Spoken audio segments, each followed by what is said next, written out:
Thank you again for joining me on the Sutherland Report. What a privilege it is to join you. What an even amazing privilege and joy is when you introduce friends of yours onto your own podcast after you've been on their podcast a number of times, and the excitement of that, and then to be able to have an amazing conversation. So I'm going to bring on my dear friend Adrian Roscow from his YouTube channel, which is The Love of Truth. Some of you may have seen it. If you haven't, look it up. He's the man that sat on a tree stump in a particular undisclosed location, and I'm the man that once had the privilege to sit on that tree stump. Adrian, welcome. An utter delight to see you, my friend, and catch up with you. How are you? That's such a nice welcome. Thank you very much. And I'm doing really well, mate. It's good to see you. It's been an awful long time. It has been a very long time. And just for the audience, Adrian and I have met, and I'd just like to tell you how we did meet. Because I think the number one thing is over the last few years is that we have all needed encouragement. And with all the scamdemic and plandemic of stupidity and all the things and the events that unfolded, a number of people then began to use the digital medium of making YouTube videos to express opinions. And Adrian began to do that in an incredible way, looking at health. And that is why I've asked Adrian to come on, because we are going to discuss health, and I'm asking him to take it in any direction. I contacted Adrian, and out of that, we then spoke to each other on the phone. And then eventually, well, in a very short period of time, I then had the privilege to actually meet him personally and spend some time. So if there's anything you remember, in fact, I want you to remember every single thing that Adrian says. And one of the beautiful things is that you can play it back. But if there's one thing that you can remember, one is that we all need to encourage each other. And we all need to, have that social interaction and to talk to each other. So I just want to say that. Adrian, as I say, what a delight to talk to you, see you. And I asked you to come on because we need to talk about health. And to me, your viewpoint on health, your attitude to it, I think is dynamite and amazing. So I just want to give you the floor, sir. You planned out four different areas, and we're going to talk for just under an hour. So I just want to hand it to you, if that's okay. Thank you very much. That's quite an act to follow that. Thank you, mate. I think it's probably useful to start off and let people know, number one, that I'm not qualified in any way, shape or form in the traditional sense to talk about health, but I've spent more than 2 decades digging in to why I got sick, why my family got sick, why my mother died of cancer horribly over 10 years, and why my girlfriend got sick and what we did about that. She developed breast cancer. And so I've got a really strong inquiring mind, and I write stuff down and I explore things and I speak to people and ask loads of questions. So that's something that, anyone in the audience could do if they were so inclined. I think one of the most important things to do, and I'm going to focus really around cancer on this one, is that you've got to remember certain things about your body. Number one is that you were inside a self-repairing unit. It grew from the mother's and father's sperm and egg coming together, creating a zygote. And that's when you were created, not when you were born 9 months or so later, but that's you. And then you grew from that. You didn't have to think about it. Your mum and dad didn't think about it. You grew from that. And as you've gone through your life, I'm sure, Mark, knowing what you do for a living, you get cuts and scrapes and bruises and bangs and breaks. They all repair. Everyone's had a cut. You don't have to sit there and try and think how to repair this. Your body knows what to do. But it only knows what to do provided you can support it and provide the environment and the nutrition it requires in order to repair. If you and I were building a house together, Mark, and I turned up with all the bricks, but we had no cement, it's not going to be a very secure house. No. If I want to make a chocolate cake and I get all the ingredients by the chocolate, we're going to get a cake, but it's not going to be a chocolate cake. Right? So I think it's important to remember that your body can self-repair from anything. And that also implies that you're not really broken ever. Right? Your body knows what to do. Now, I think as far as serious illnesses like cancer go, because they're thought as being very serious, the important thing to remember from the research I've done and the way I've looked into this is that it's your body desperately trying to get your attention to a severe toxicity issue that it's trying to deal with. It wants your attention saying, look, there's a problem here. I need your assistance. Please pay attention and help me fix this, because that's when it needs your help. Now, what a lot of people choose to do at that point is because they either doubt themselves or they've been trained to follow the white men in the white coats, the pre-medicine. And I'm going to be a little disparaging because I think that there are, well, I think many in the healthcare industry are very sincere in what they do and try to help, but I actually think they're sincerely wrong because they've been trained incorrectly. And we're going to get to that in a few minutes. So that's number one. The second one then is how you actually get disease in your body. Now, there's an incredible book which you could hold up again, which is written by some friends of mine, David Parker and Dawn Lester, which is What Really Makes You Ill, Why Everything You Thought About Disease Is Wrong. Absolutely unbelievable book. I was already a long way down the line with a lot of what they said, but they researched this for 10 years, and it's a huge book. But basically, it comes down to 4 ways that your body gets into trouble. Number one is toxicity. And that can be a physical toxicity where you've poisoned yourself with the personal care products that you put on your body that contain all sorts of chemicals that have got no business being in your body. It could be the food you're eating, the food that you're given, the water that you drink. The other thing it could be is internal toxicity. You can be beating yourself up the whole time. You could be in a very toxic relationship with somebody. And all those things, all those forms of toxicity, and I include in here electromagnetic frequencies, electromagnetic radiation, because as much as that industry will try and tell you that, well, our evidence says that everything's fine, it's far from fine. It's a serious problem. And there's plenty of research out there to show that whenever, in fact, I was speaking to Dawn Lester about this before, the woman who wrote the book or co-authored the book, when they were 3G came out, there was a massive spike in all-cause mortality. When 4G came out, there was an even bigger spike in all-cause mortality. And we've seen another bigger spike probably with 5G playing some kind of hand in that.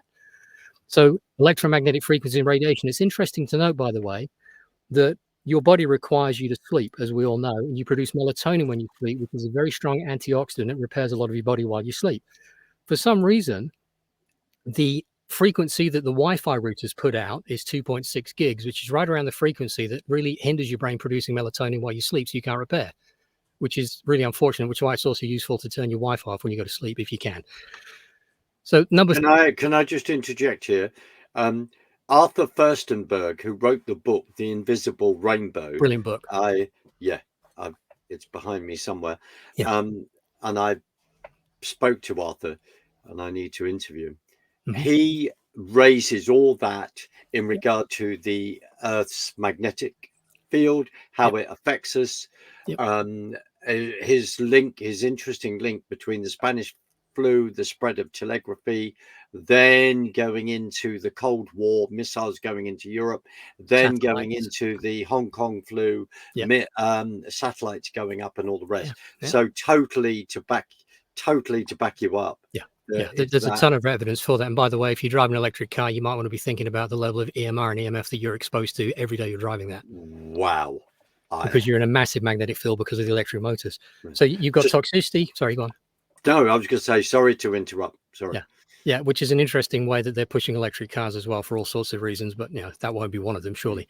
So you've got toxicity, you've got deficiency. The next one then, nutritional deficiency is the second one, right? It's really important. You might think you're eating good, nutritious food, but are you really? If it's not locally grown, that's better because it has local information about local toxins in your local environment that the plants are helping you deal with. If you are buying stuff that's man-made, full of all sorts of preservatives, and you've got a list of more than 3 or 4 ingredients, I wouldn't touch it anymore because you're putting toxins into your body. And what your body does with toxins, and this is where we'll get to the cancer in a little bit, your body, if you're putting more toxins in than you take out of your body, and that's what I think people refer to as your immune system, I think it's simply a waste product elimination system. If you're taking in more junk than your body can push junk out, then at some point it has to store that and it has to put it wherever it can put it with the least damage to your body, which will be in your joints. It'll be in the fatty tissue. And think about where people get like breast cancer. It's in the fatty tissue in the breast as an example. The next one is stress. Your whole body shuts down when you're stressed. And how many people are stressed? They're stressed at work. They're stressed in their relationships. So that's one of the ways. And another way is belief.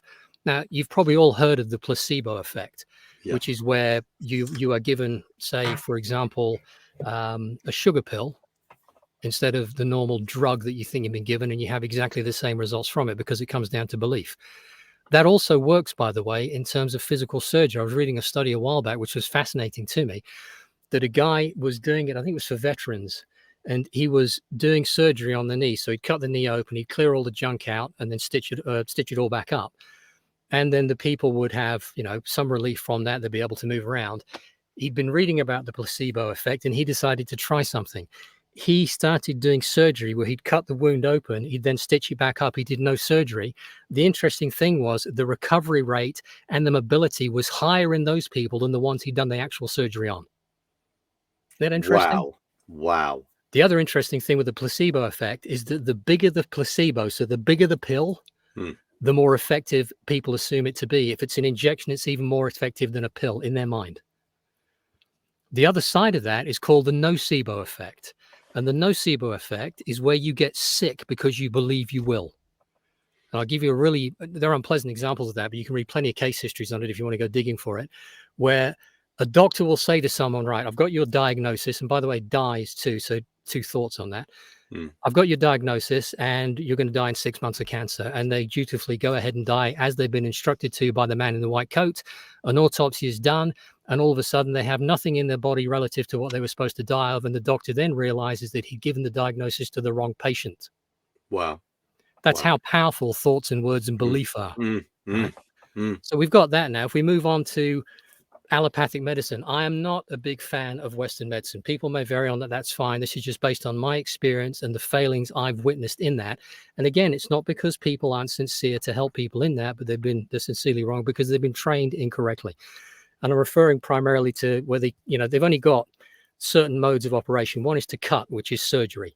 One is to poison, where they give you chemotherapy and pharmaceutical drugs to intervene with something. And the next one is they burn, which is radiation.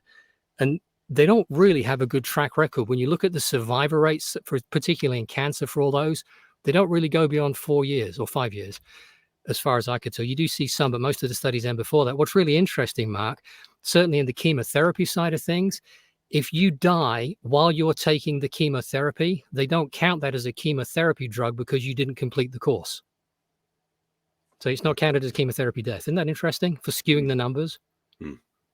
Now, the reason that all came about is kind of interesting. If you dig into it, you've got Rockefeller and Carnegie were the 2 primary ones behind that. They hired a guy called Albert Flexner, went around and did a report on schools that were teaching chemical-based medicine. They went on board, offered them a load of money to have one of their advisors on board. In fact, I put an article about this on my blog the other day. In fact, let me just read you the first bit of that because it's kind of interesting. Where can people find your blog, Adrian? fortheloveoftruth.co.uk. It's pretty big now. If you go through it, there's probably about 600 or 700 pages. There's links to articles, there's references. It's all searchable. This is by G. Edward Griffin, and it says, "A World Without Cancer.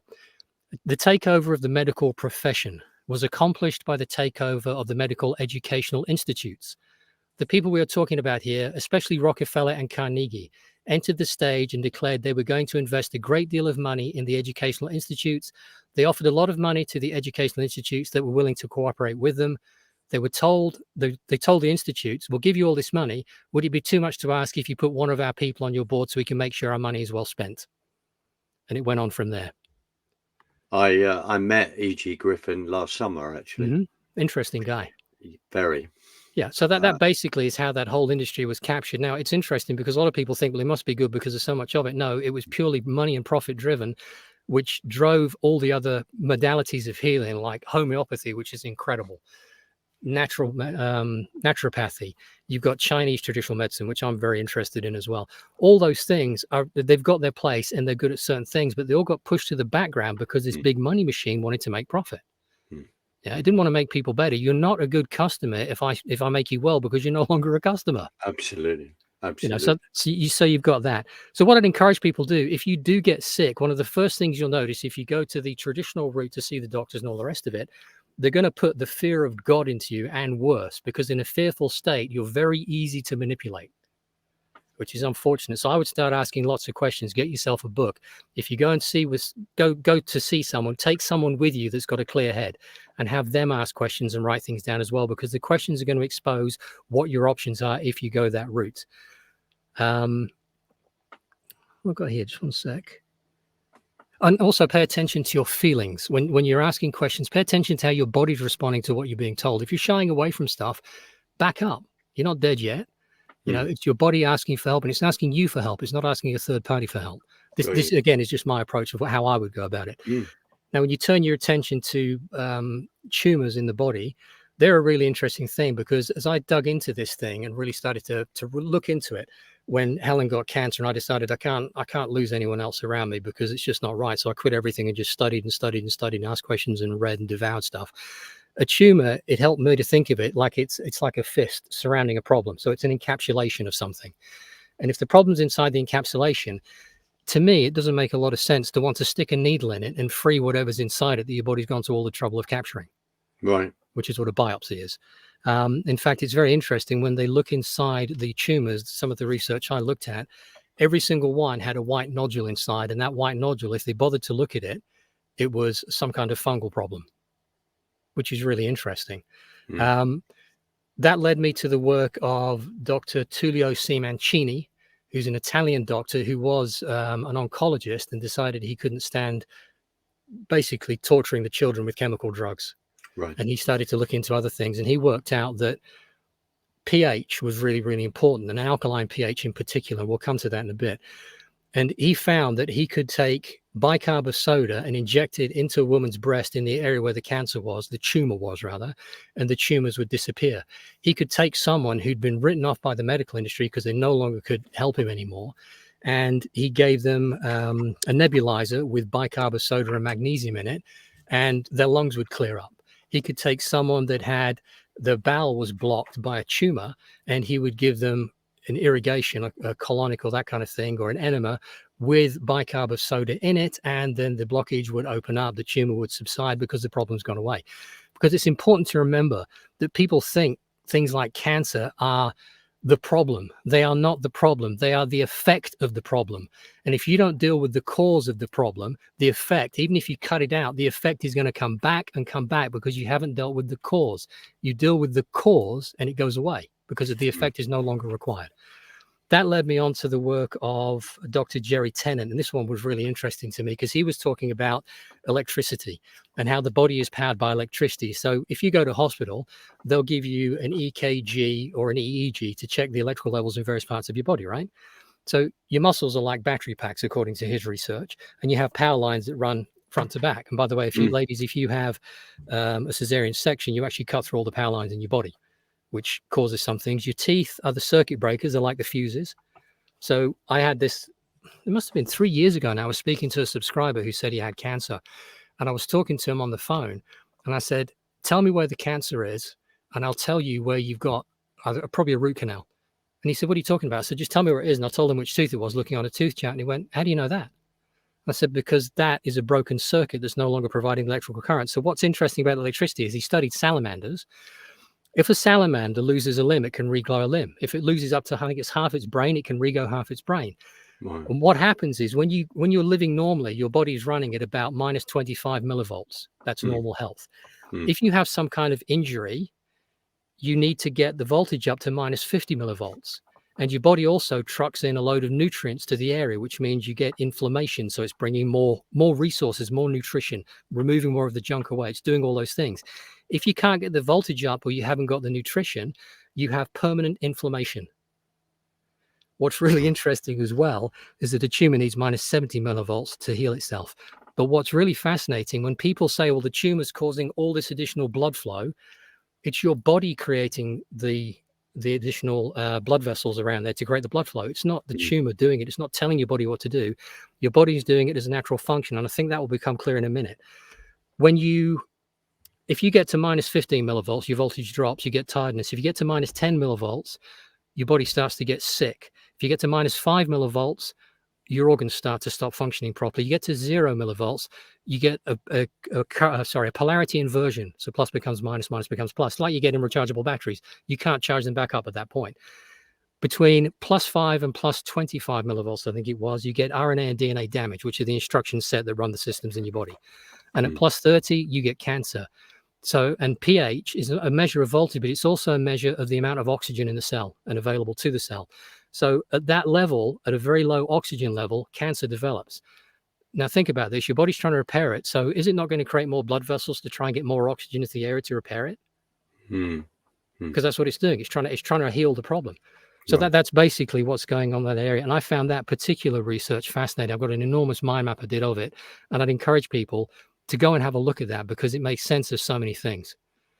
Now, as far as methods, I'm going to tell you what I would do. Right. Not what anyone else should do, because I never tell anyone to do. I simply say, look, this is what I found out. And this is why I wrote my book. This is what I would do in that position. I'm not telling you what to do at all. The very first thing I would do is I would fast for 7 to 10 days and just have water. It's going to be hellish if you've never fasted before, but fasting is one of the most powerful ways to completely reset your entire body and repair things. You drop into something called autophagy, which is where your body starts to look for all the not functioning properly, dead, dying, decaying cells in your body or parts of your body, because I'm not sure we have cells anyway, that you then absorb them and it recreates fresh cells. So you're basically forcing a recycling of your body. It's incredibly powerful. So that's one thing. Bearing in mind what we said about pH, I would do everything I could to raise my pH. The more alkaline your pH, which is higher than 7, the better you are. I think, now where did I read this, which was really interesting? Let me see if I can find it, because I made some notes earlier. I think it was pH. I can't see it on my notes, but I think it was pH of 7.3. Right. Was it minus 15 millivolts or minus 20, whereas 7.45 was minus 25. So the higher you can get the pH, the better. One of the things I do every single day is I have a glass of warm water in the morning with a level teaspoon of bicarb in it, which is very alkaline, because I want my system to be alkaline as much as I can. Eating lots of meat, lots of dairy. I wouldn't have any pasteurized dairy if you can avoid it. All those things are very acidic. So I would, if I was in that position, cutting all that out. I'd detox my body as best I could. So there'd be no alcohol, no tobacco, no coffee, no tea. I wouldn't eat any processed foods. I wouldn't eat any fast foods. I'd be having all natural organic stuff. I'd be trying to get stuff that was grown locally to me, approaching farmers directly, community gardens like I'm a member of, anything like that, to be trying to get local stuff into me. I drink only distilled water because everyone's drinking water is poison. I did a whole series of videos about that. Raw vegan would be a really good one to look at if you didn't stick with it, certainly for this period of time, because that'd be very supportive for you. Juicing, lots and lots of juicing. I'd be getting as much sleep as I could. I'd turn the Wi-Fi off. There are devices you can buy which modify the signals coming off the electrical devices and make them into a more natural signal for your body that help you sleep. I would look into earthing. You and I were talking about that before, walking around barefoot. There's also products you can buy. There's some links on my website that allow your body to be connected to the earth. So we have a sheet on the bed which has got silver fibers woven into it. That's connected to the earth pin in the house, into the earth. Basically, it's a socket in the wall, but only the earth pin's connected, so that earths you that way. I have something I wear on my wrist when I'm working in front of a computer because I want to be earthed all the time. I would assemble a team around me of people that was supportive of my choice on my journey. I had an enormous problem with my eye last year where I ended up largely blind for about 3 months. And I cut people out of my life and my relationship. I said, look, if you're not going to be supportive because you're scared because you think I don't know what I'm doing, this is my choice, not your choice. It's nothing to do with you.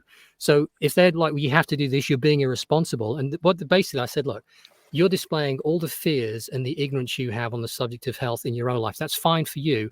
If you will not give me support and say, all right, fair enough, do what you do and I'll help you as I can, then I can't be around you until I've figured my way through this. And I've got about 80% of my vision back now. So we'll be on that journey for a while. But I would assemble my team around me of people that supported me, that cared for me. I would get rid of all, and I mean all, relationships that were toxic, be it friends, be it family. Just pull back from them. You have to take responsibility for yourself at this point. You don't have to deal with their bullshit. You have to make sure that you look at yourself and you work on yourself. I'd work on my own belief systems. I'd work out, is it possible? Can I find someone else who's recovered from this without going the medical route? Or can I do a combination? Maybe for me, the right way would be to have some surgery. I would never do that. But if someone thinks that's the right for them, if they have that belief and they can support other stuff, you do what you have to do. But make your own path, make your own decision. One really important one, by the way, I forgot, is magnesium. We're all depleted in magnesium. It's massively important. It's involved in, I think it's more than 3,000 reactions in your body. As it gets depleted, the outer lying, less critical ones start to break down. So you can get things like hiccups, like I got for hours and hours and hours, which were bloody awful. I was getting cramps in my legs. I had arrhythmia. There was a whole bunch of things that when I got my magnesium levels up just by applying loads of magnesium oil every day, all those health issues died down and a whole lot more. And again, I've made videos about that. Adrian, sorry, why are we deficient of magnesium? It's Why are not in the we? food anymore. Right. Okay. Same with iodine. You need Yeah. iodine too. Massively important. You know, some of the mushroom tinctures, I'm going to be doing some content on that soon. I've had incredible improvements in my mind, really, because it repairs neurons. It's incredible stuff. And there's some other products I'm going to be talking about too, because I'm really diving into how do we now maximize, how do we get an 80% jump for a little bit of effort? You know, the Pareto rule, the 80-20 rule. So there's stuff like that you can look into as well. But certainly for this magnesium, that's massively important, especially if you're having any kind of traditional treatments, because they deplete your body from magnesium. A friend of mine had surgery recently, and I worked with them to say, look, these are the things that get depleted when you have any kind of injury. You're going to have an injury because they're going to cut you. So if you can build these resources back up in your body for 4, 5, 6 months before, you will be in a better place afterwards to repair quickly. Because like I said before, you can't make a chocolate cake if you ain't got chocolate, right? You've got to have these raw materials, and magnesium is one of the really important ones. And another really good one is the Ho'oponopono, which is it's Hawaiian, and it's basically saying to yourself with feeling, you know, I'm sorry, please forgive me, thank you, I love you, over and over and over and over again. It's huge. And loving yourself, because a lot of this toxicity comes, you know, a lot of women develop breast cancer soon after a very big emotional event that maybe hasn't been dealt with completely or properly, or couldn't be at the time. You know, you've got to get in and address those things as well. But if you'll attack even some of them, you will have a remarkable improvement in your health. And as I said, cancer is an effect. It's not a cause. When they go to war against, you know, cancer, it's never going to work. You can't fight and win. You have to figure out what the cause is and then deal with the cause. And you have to love yourself and work with yourself back to where you want to be. And you can do it. Anybody can do this. Brilliant. I've gone well under time there. How's that? No, you're doing brilliant. Could you hold up your mind map for me, please? Yeah. This is Adrian's mind map. I'll just get me. Well, I'll screenshot it for you. Yeah, that'd be amazing. Yeah. But I wanted you to show that because it just shows, because your passion, which I've known about for quite a while, is coming over, and it's just how you work and map all, excuse the pun, but you map all of this out. But well, that was just for our conversation. No, yeah, and I've done a video, by the way, on how you mind map and how you go about it, and that's one of my most popular videos, actually. No, brilliant. Adrian, can you just remind us of your book and where people can view that as well? Oh, yeah. It's called Alternative Principles for Health, which in hindsight is way too much of a mouthful. Right, but if you go to fortheloveoftruth.co.uk, there's a link at the top of the page that says my book on health. If you click on that, then you can read about the book and you can download it. The interesting thing with the bookmark is that I recognized that and let me tell you a little bit, I didn't write the book to sell. These were just my notes, my ideas, my thoughts as I was trying to unpack all these health problems, particularly the cancer one when my girlfriend got breast cancer. And she's fine now, by the way, after 10 years. Brilliant. That I was writing these notes and people were saying, what about this? What about that? And I'd come across stuff that was useful and I'd share the notes with people. And then I tried to like do a big mind map, but it became so many big mind maps, it wasn't really able to be printed properly. I've still got those copies because I refer to them. And by the way, that's a small map compared to some of the ones I've done on this journey. I've got some that are like 15, 20 foot wide. Wow. Because you have to, because you want to see what all the relationships are. So then I thought maybe I should write a book. And so I wrote the book, but I recognized that this knowledge, it's constantly evolving. And sometimes I have to backtrack a little bit as a new piece comes in. I think, well, that actually affects that now. So what I decided to do was you buy the book once and you buy it with a donation to me. And then I've got your email address. And whenever I make a change, I send you an email that says, right, I've changed this page or this section, or I've added this or moved this about. I then also send you a download link so you can download a complete flash copy of the book. And if you go to the change log in the book, it also shows you what I've changed there, much like you get on software. So it's a living book. It's evolving all the time. So like last year, I must have made about 14 revisions, I think. Just some small things, some big. This year, I've made some other changes that better reflect now the view I've got as I continue to talk to people like Dawn Lester that you mentioned on that book. I had 2.5 hours on the phone with her today. So I'm speaking to a lot of other researchers, other people, just to further my knowledge and, understanding of how things work. No, Adrian is brilliant because it's also, it's really, really inspiring Right. You made loads of interesting points. Hmm. One of them is this whole thing of a trauma event and how our body reacts to that. Yeah. And when you referred to that in regard to breast cancer, Yeah. It doesn't and have to be breast cancer. It can be anything. no, But that was or one in any, yeah, particular because you store the yeah, trauma in the fat. yeah. Well, Wow. so you store the trauma in the part of your body, you store the toxic chemicals in the fat, particularly. German New Medicine, I interviewed a guy about that. That is phenomenal for dealing with trauma. It's very, very good. German New Medicine. Yeah, it's around the idea that all illness is caused by an unresolved trauma at some point. Right. So it's worth Wow. looking into. Again, I've got some videos on that. If you go on the website, the website is by far the best place, because in the unlikely event this gets onto YouTube and stays on YouTube, then I've had more than 160 videos that aren't on there anymore. But if you go on the website, they're all on there. They're in the section called blogs videos or blog stroke videos. You can go in there, you can search through them, you can look at them. There's notes added to them, everything. But that's where you'll find everything. And that's also where I put content that isn't on YouTube. Mm. But that is brilliant. It's this whole thing then, and I'm laboring this deliberately, and so are you, I believe. Mm. This whole link of trauma Yeah. and illness. Yep. Right. But you know why I think my eye became a problem? And I'll Right. probably make some content about that, but I might not. And it Mm. was funny, actually, because at one point when I just couldn't seem to make any progress with it, I thought, maybe I'm a fraud. You know, I'm talking about health and I haven't seen a doctor in 30 years. And that doesn't mean I don't get sick. I do get sick and I get really sick sometimes, but I've worked out what my body needs at that point to deal with it, and I deal with it. But this little sucker wouldn't go away. It wouldn't resolve itself. Right. Until I started to work out, well, you use your eyes for seeing, right? Mm. Yeah. So what if I'm turning a blind eye to things, much like a muscle? If you don't use it, it shrinks, doesn't it? Maybe I'm losing my sight because I'm turning a blind eye to things I should be paying attention to. Right. Now, that thought and the process I went down emotionally after that, coupled with some very physical things I was doing in order to help, started to bring the sight back in quickly. Wow. Wow.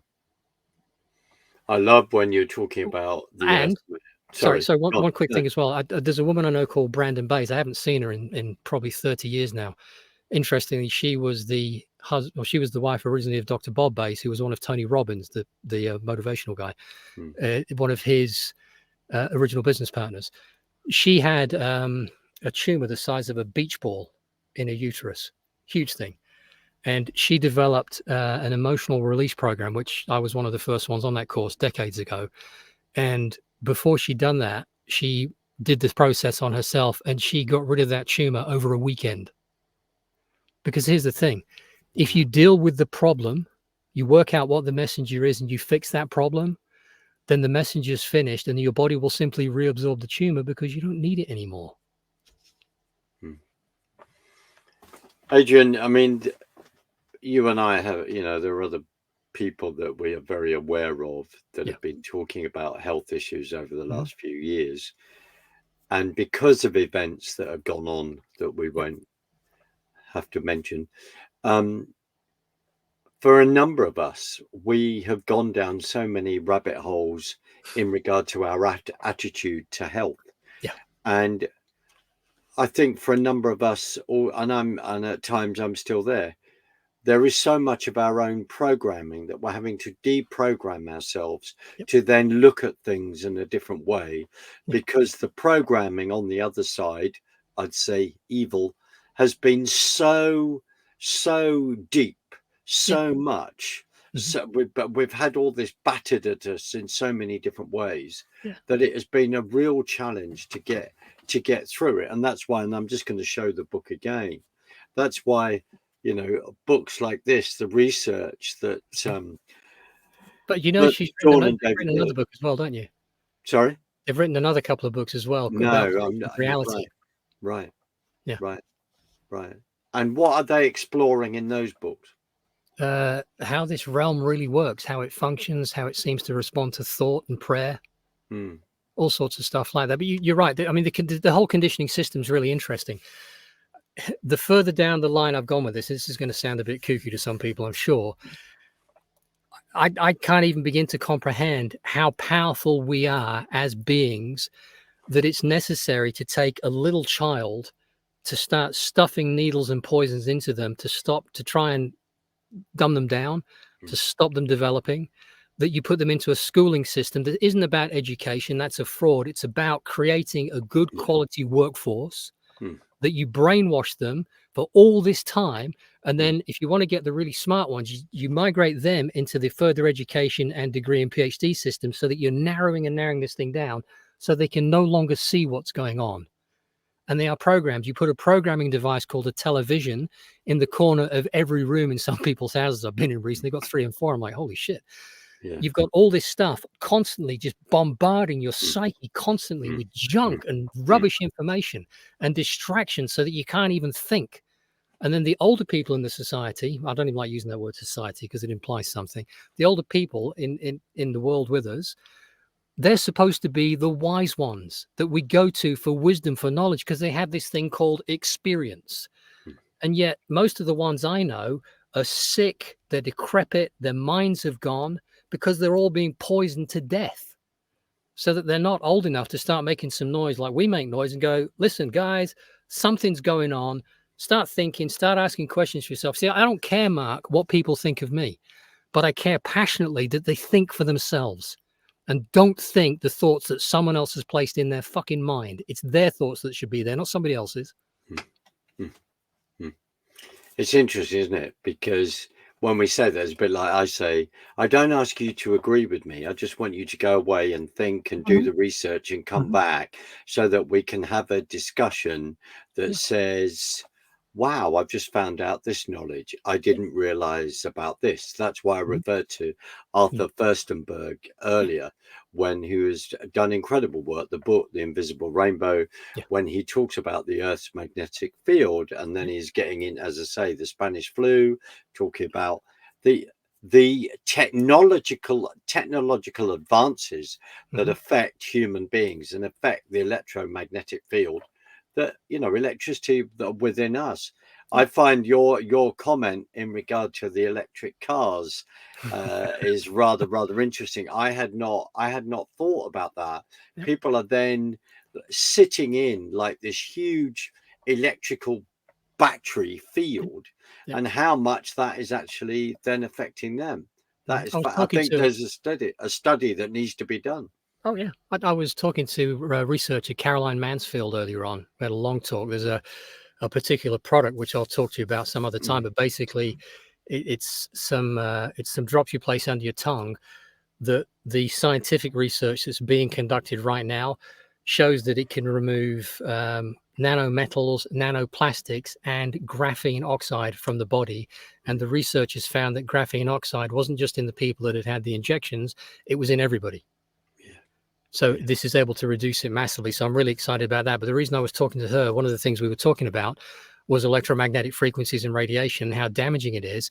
And she was telling me that she took a meter with her, and some of the places nearby her on the telephone towers and near some of like the 5G towers and stuff were producing more radiation leaking out into the street from them than you'd get if you stood in front of a microwave oven.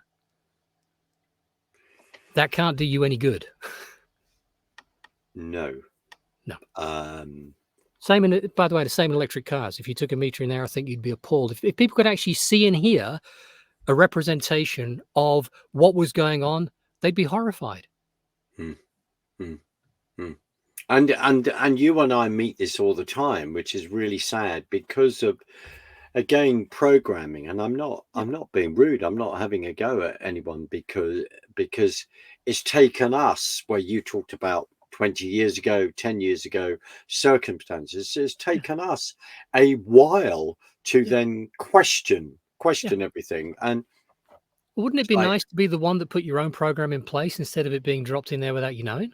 Yeah. Well, hence you decide. Yeah. Tell a liar, television, tell live, that's right. tell a liar.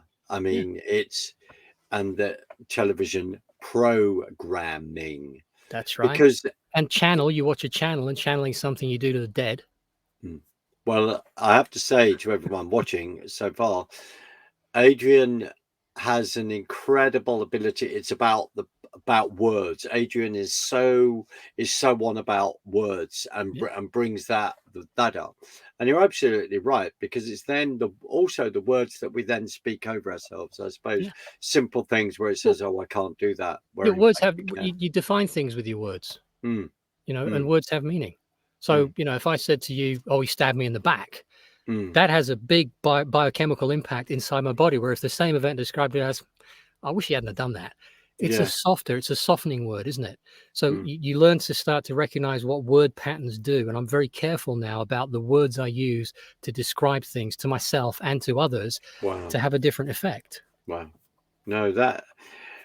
And by the way, in legalese, for example, words have very different meanings. Like when during the whole thing where they wanted people to cover their face up and starve themselves of oxygen under the pretext of keeping them safe, which it clearly wasn't. And it also doesn't stop any particles, which wasn't the cause of the problem anyway. But they said that you must wear a mask. Well, if you go in Black's Law Dictionary, and by the way, there's copies of Black's Law, about 5 or 6 editions on my website as well, you can have a look at. Must means may. So it means you may wear a mask. It's an offer to contract. You didn't have to. No one had to do any of that, despite what the bully boys may have told you. And I had it out with them many times. Yes. So if you learn what language is, what language does, and learn the different language. By the way, did you know that the church, there is a dictionary of the ecumenical movement, which has 1,500 pages. It's as big as Black's Law Dictionary. Why does the church require a dictionary of 1,500 words to define the meaning of words, which clearly aren't being used as English? They're being used for some other purpose. Isn't that weird? That is very weird, and I'd like to get hold of that book. I can't. Sweet Generous mentioned it to me on a podcast. I haven't seen a copy of it, but he has one. Wow. See, that's what I want people to know is the power of words. They're enormous. When you're given a diagnosis and told something, be very careful about what that does inside you, lest you suffer from a nocebo effect and get sick for no good reason. I hear you. And of course, 3 years ago, in 2020, round about March, we saw the power of words when people came to a podium on a regular scale, occasion. With the pillars beside them, with the the fringe on. There was all sorts going on, all sorts of measures. They also, I don't know if you noticed, we've gone away from the subject of and health, but they also changed the logo of the government, which suggests that it wasn't really a government anymore; it was something else. Why would you have a logo change in the midst of all that? But I noticed all sorts of details like that. But it's words, and quite rightly, it's details. Adrian, I don't know if we've covered this, but what about, well, you've said it a few things, but let's go through cures. What can people, let's just reiterate that. You talked about magnesium, you've talked about I'd be careful with the word cure, because I think the medical industry's probably got a patent on it. I do apologize. No, don't apologize to me. You don't have to. In order of most things, the very first approach I would have for most things, if they were serious, is fasting. Now, I'm not talking about broken bones there, because you're going to need certain things. By the way, if you do have a broken bone, if you powder eggshells and put them into your food, into your salads and stuff, that's the raw material your bones need to rebuild. And look at the natural stuff. I've got some incredible books with all herbal remedies that you can wander around a forest and pick up the stuff you need to make yourself well again. So fasting was one. Only drinking distilled water, because the water is really toxic. If you can't get a distiller, then at least filter it, but not normal like Brita filters. Zero filters, the only one I found that gets you down to 0 parts per million. The rest leave a whole load of junk. I did a whole series of videos on that. I would do a thorough detoxification. So quit the alcohol, quit the sugar especially, quit tobacco, get rid of tea, coffee, sodas, everything, and start living a very simple, natural, raw diet. If you can, that'd be even better. I'd avoid anything that's acidic. I would do everything I could to get my system alkaline. So things like the bicarb, the magnesium's a massive one. I apply that every day, and within about a month or so of applying it, my arrhythmia, my shaky hands, my twitchy muscles, the horrible cramps I used to get that wouldn't go away for like half an hour, all that disappeared. My daughter's heart rate, where she was, a resting heart rate was nearly 100 beats a minute, and she's quite fit and healthy. She'd been in hospital because she'd had problems with her heart. When she started taking magnesium, it was her that put me onto it initially. When she started taking that, it's too itchy for her skin, so she does foot soaks on it. Her resting heart rate came down to 55 beats a minute. Only changing magnesium. So magnesium was a big one. Wi-Fi, earthing, getting locally grown organic foods. See, because here's the thing: if you can't change all of it, just keep changing little bits. Do a progressive approach. Every mouthful you take that's natural, that's local, that doesn't have preservatives and all sorts of crap all over it, is better for you, and your body can then start to detox. And you'll probably find, by the way, when you go through this, you'll go through what's called a Herxheimer reaction, which is your body going, thank you, thank you, thank you. I can now get rid of some of this shit that I've been hanging on to, that you've been pumping into me, and all this stuff comes out. So I think, when people get sick and they get like a cold and a flu, I don't know if you know, Mark, but contagion has never, ever, ever been proven anywhere. You can't find any documents that show contagion as a thing, which then means you don't catch colds and flu. It might appear you do. There's another mechanism at play. It's simply, if you're taking toxins into your body, they can only get in through your skin, through your lungs, through your gut. They can't go in any other way. Electromagnetic radiation still goes through your skin and everything. So it can only come out the same way. You're going to get the sweats. You're going to vomit. You're going to get diarrhea. You're going to ache like buggery because all the toxins are in transition. But remember, that's the end of the process when it's being mobilized to remove from your system. It's not the beginning. Don't suppress that stuff. So your body then has to go into panic mode and try and figure out where it can put the stuff it's moving. Let it run its course. I sound like amazing. But well, you are in your passion. Preachers, a good preacher speaks on a subject from a position of passion, right? Yes. And also it's because you want to genuinely help people. I do. And when you, again, you've just made a brilliant point where it's incrementally doing certain things one step at a time, at a time. Oh, fresh air and sunlight, add them in as well. Get out in the fresh air, get out in the sunlight. Your body needs it.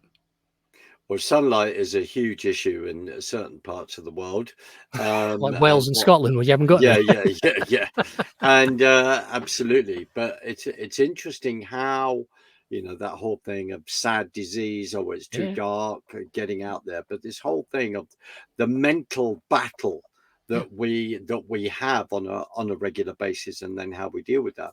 But if you're a bit like me, sometimes you go all in, and you think, I'm going to stop doing that, I'm going to take this, take that, and you keep that going for a certain period of time, and then it peters out, because you are reminding me of certain things that I do know about, and I should know about, and I should action, and I haven't. So I need to be reminded of that. Is I want to start developing some tools that people can use, and I'll be modeling people like Tony Robbins, the example, who I've followed his work for a long time, decades. In fact, I met him years ago.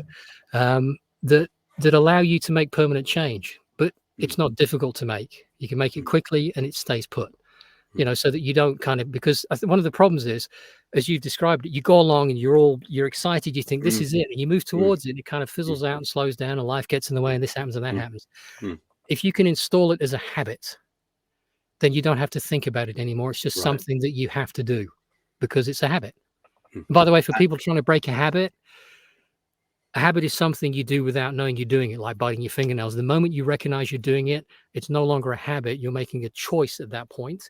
And so you can choose to stop doing it. And there's some tools you can use for that. But certainly being aware of how the habit process works. People blow it into this thing, which it's not. It's much easier to deal with when you know it's a choice you're making. Brilliant. So again, right, what I love that earlier when you're talking about, who we surround ourselves with. Yes. When people are speaking negativity into something, because, especially in the health arena, everyone is programmed into going down a particular road. If you turn around and say, no, I'm not going to go down that road, I'm going to go down this road, then you're going to meet a heck of a lot of opposition, because they are programmed to view things in a particular way. Well, here's the thing, Mark. Go to a hospital, right? Just walk into one and notice how many fit, healthy, vibrant, alive people actually work there. Because I haven't seen many, and I feel for them, because they're in a horrible environment, but a lot of them are overweight. They haven't got a clue about health. They really mean well. They want to help people. But do you know that the average doctor I read, and it may have changed now, but the average doctor I read in a 5-year training course has something like 16 days on food? You're made of food. You're made of what you breathe, what you drink, and what you think. They also do not have hardly have any days in looking at the history of alternative medicine. In other words, they're not arguing a different viewpoint, but go. No, you're going to like this. Okay, I've got a question for you. The allopathic medicine, the Western medicine, came into being around about 100 years ago, right? Mm. Before that, you had Chinese medicine, still do, traditional Chinese medicine, naturopathy, homeopathy, which has incredible results. And by the way, even the Rockefellers have read, even though they want everyone to consume their poison chemicals, they go to homeopaths and naturopaths and stuff. I think it was homeopaths. So we call it alternative medicine, but the real alternative medicine is the Western medicine because it's been around the least amount of time. And yet somehow it's called now traditional medicine. It's not, it's an inversion. It was the alternative that muscled its way onto the block and muscled the other ones out the way. But yet we've been conditioned. It's an example of program. We've been programmed to call it alternative. Isn't that interesting? It is. I suppose maybe this is a bad analogy. It's a bit like if you've got solar panels on your roof, you need an inverter to then convert that into the electricity that you can DC use to 20, plug in your fridge. So you're talking about an inversion. We're talking about a different way of thinking and how that's then been hijacked. Because I believe, you know, Well, do you know what served me quite well? Is Sorry. watch what everyone else is doing and then look in exactly the opposite direction because I'll usually find a lot of the answer I'm looking for there. It's not difficult. No, and bless you for saying that because I know you, and I know that is a number of reasons why, you know, I love you to bits and respect you for that because I see it in action because you are an individual that will do that. And okay, that's been over time. You then have the courage to do that. There's that term of like an outlier, or you've seen the crowd of everyone. There's a wonderful meme where everyone is walking in that direction, and there's one person in the middle just standing there facing the opposite direction, potentially ready to walk in the opposite direction. And you are not afraid to do that. This is not psychobabble because it No, I goes walk in. my talk, Mark. You know that. That's you do, and I think that's one of the number of reasons why I really respect you for that, and why I reached out to you a number of years ago.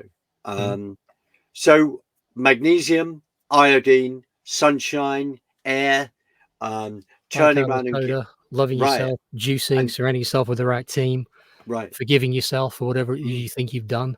Mm. But build yourself a map, a massive action plan, as I saw Tony Robbins call recently in one of his books. You know, build yourself not just one, but you can only do that if you're in the right state. If you're in a place where you feel fearful, you can't do this. If you're in a place where you feel loved, where you feel cherished, where you feel hope, where you feel some excitement that you're going to learn something about yourself, that you can make yourself improve, get better.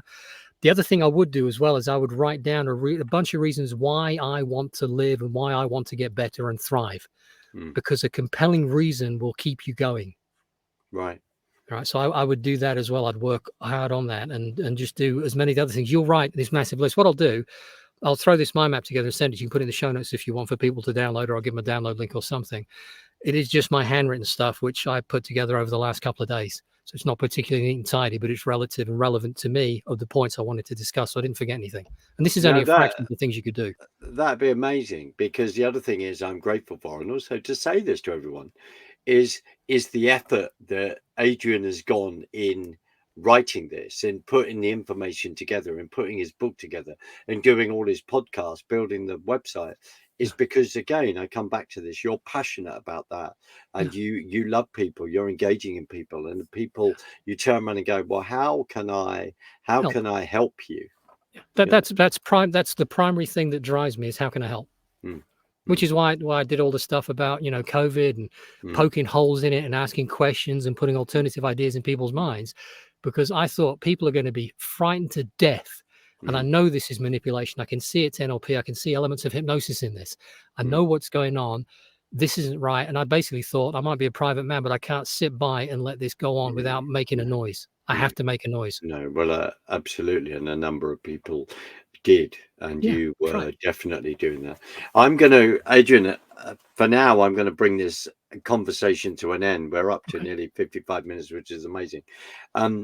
First of all, my dear friend, thank you for your time. And I want to do this more and do this again because I love it. The the other, where could just remind people where they can find you, what resources you have, and what available to people. Okay. All right. So you've got fortheloveoftruth.co.uk, fortheloveoftruth.co.uk. And on that website, there are all sorts of resources. There's categories down one side, so you can look at that. You can search for specific terms. There's a resources page with links to all the stuff on kind of legal and lawful and all the rest of it, and search engines and stuff that aren't manipulating your view of the world, because Google manipulates information to you to influence you. Some of the other ones do less of that. Yeah. So there's things like that on there. All the blogs, podcasts, 500 odd videos I've made. There's links to my book on health if you want to go to the website on that. There's other products on there you can look at as well. And I think, I mean, it's one of the things I wasn't even going to talk about, but I will very soon. I think I'm going to start offering a coaching service to people as well, where I can help them instigate changes and view things differently, you know, very quickly and very effectively. So that's something, but that's not ready yet, but that will be coming shortly. Brilliant. I don't want to end this, but I am ending this. End the recording. You and I and I'm going to end the recording. But Adrian, from the bottom of my heart, huge thanks, and we'll sort out show notes. I want to do this again, but it's been an utter delight. So people, please go and look up Adrian for the theloveoftruth.co.uk. Really, really important that you do amazing resources. So I'm going to play us out, but my dear friend, Mark. thank you. It. No, not at all. Just thank you for joining me. And, you know, as I say, we all have to encourage each other. I need that on a t-shirt in my shop, which is coming, but I need to do that. Anyway, God bless, my friend. Thank you, everyone, for joining me on the Sutherland Report. And Adrian will come back again, and I'm very thankful for him. So I will see you all soon. Take care.